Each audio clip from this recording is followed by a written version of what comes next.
সুন্দর জামা পড়ছি, কয়জনে আমরা দোয়া করছি? তাহলে আপনার প্রতি আমার প্রতি আল্লাহর কেমন দয়া হবে, কেমন মায়া হবে, কেমন দয়া আপনার প্রতি আমার প্রতি আল্লাহ তাআলার হবে, কেমন দয়া আমার প্রতি আপনার প্রতি হবে, কেমন রহমত আপনার প্রতি আল্লাহর হবে। অথচ কোন বিপদে পড়ার পরে আপনি নিজেই বলেন আল্লাহ তাআলা শুধু আমারে দেন। কত মানুষ আছে বিপদে পড়ার পরে বলে ওই মানুষটা অনেক সুখে আছে, অথচ শুধু আমার উপরে বিপদ, আল্লাহ আর শুধু আমারই দেখে, বলেন শুধু আমার দেখে। অথচ হাদিসের মধ্যে পাওয়া যায় এই বান্দার প্রতি যতটুকু বিপদ আসে ততটুকু আল্লাহ বান্দার গুনাহ আল্লাহ তাআলা কেটে নেয়। যেই বান্দারে আল্লাহ তাআলা বেশি পছন্দ করে তাকে আল্লাহ তাআলা বেশি পরীক্ষা দেয়, যেই বান্দারে আল্লাহ তাআলা বেশি ভালোবাসে তারে রূপ দিয়া পরীক্ষা দেয়। যেই আল্লাহর বান্দা বেশি আল্লাহর কাছে প্রিয় হয়ে যায় ওই বান্দারে আল্লাহ তাআলা অ্যাক্সিডেন্ট দিয়ে কিন্তু পরীক্ষা করেন, বিপদের মধ্যে ফেলিয়া কিন্তু পরীক্ষা করেন। জেব থেকে মোবাইল চুরি হয়ে গেছে, আপনার টাকা পয়সা মানে বেগ নিয়ে গেছে, আপনাকে পরীক্ষার মধ্যে আল্লাহ তাআলা ফেলে দেন। কতটুকু তুমি ধৈর্য ধারণ করে থাকতে পারো, আর ধৈর্য ধারণ করে থাকার পরে আল্লাহ তাআলার কাছে যদি তুমি সেইভাবে তুমি থাকো, আল্লাহ তাআলা বললেন ইয়া আইয়ুহাল্লাযীনা আমানুস্তাঈনু বিস-সাবরি ওয়াস-সালাহ। আপনারে আমার শিখায় আপনি আমি এমন ধৈর্য ধারণ করবো, ধৈর্য ধারণের সহিত সালাত এবং আমাদের দৈনন্দিন জীবনের চালাই। আল্লাহর আদেশ আপনাদের এবং আমার কি হচ্ছে, আমাদের ধৈর্য এবং সবরের দ্বারা আমরা যেন দৈনন্দিন জীবন অতিবাহিত করি এবং আমরা যেন সালাত আদায় করি, আল্লাহ তাআলা এটাই আমাদেরকে আদেশ দেয়।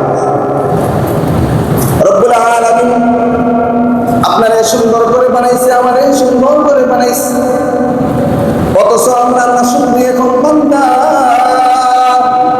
কয়জনের শুকরিয়া আদায় করি?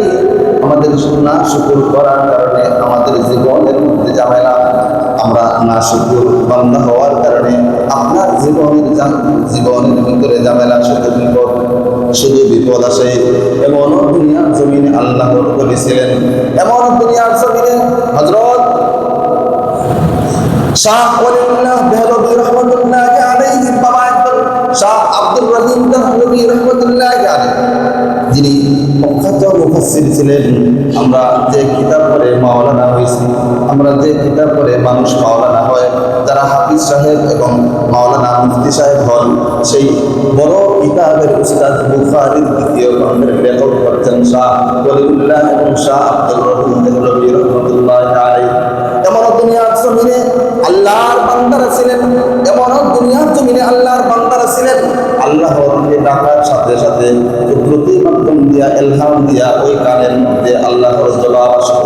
শাহ আব্দুর রহিম দেহলভী রহমাতুল্লাহি আলাইহি কৃষক কাজ করতেছেন, কৃষি কাজ করতেছেন, জমিনের মধ্যে ধান চড়াইতেছেন। ধান সুন্দর করে কি করার জন্য জমিনের মধ্যে দিয়েছেন। আযান সময় হয়ে গিয়েছে, নামাজ পড়তে লাগলেন। ওইখানে নামাজ পড়ে জিকির করতেছেন, আল্লাহ তাআলাকে ডাকতেছেন। আল্লাহ তাআলা একবার ডাকলে আমি যদি একবার ডাকি, আপনি যদি একবার ডাকেন, হাদিসের মধ্যে পাওয়া যায় পুরো বান্দা যদি আল্লাহ তাআলাকে একবার ডাকে, ওই বান্দার প্রতি আল্লাহর দ্বিতীয় পাল্টা জবাব 70 বার কিন্তু আসে, 70 বার আসে। আমরা কিন্তু শুনি না, আমাদের ওই কান্নাই। হযরত আব্দুর রহিম দেহলভী রহমাতুল্লাহি আলাইহি ডাকতেছেন, আল্লাহ তাআলাকে ডাকতেছেন, জিকির করতেছেন। আল্লাহ তাআলা বলতেছেন, হে আব্দুর রহিম তুমি কেন ডাকো, কিসের জন্য ডাকো? আল্লাহ তাআলা বারবার এই সময় বললেন। এরপরে নিজেই কিন্তু ওনার কিতাবের মধ্যে লিখেছেন, উনি বলতেছেন আমি কেন ডাকি আমার দিলের খবর আপনি জানেন, আমি তো ভোলার ক্ষমতা আপনার কাছে রাখি না।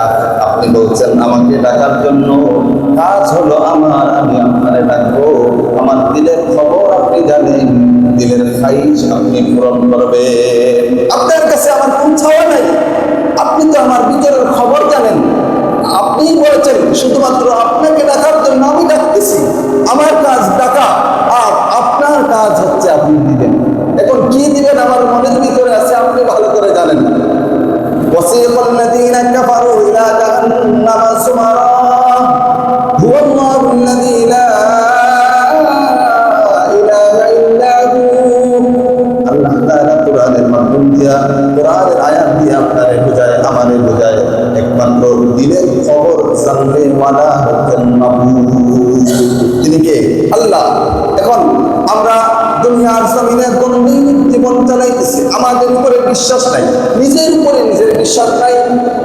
আল্লাহর উপরে বিশ্বাস রাখবেন তো দূরের কথা, যখন বিপদে পড়ার পরে আল্লাহকে গালি, নিজের উপরে আপনি নিজের বিশ্বাস করেন না, নিজের ঘরের স্ত্রীকে আপনি বিশ্বাস করেন না, নিজের মারে আপনি বিশ্বাস করেন না, তাহলে আপনার ঈমান আছে?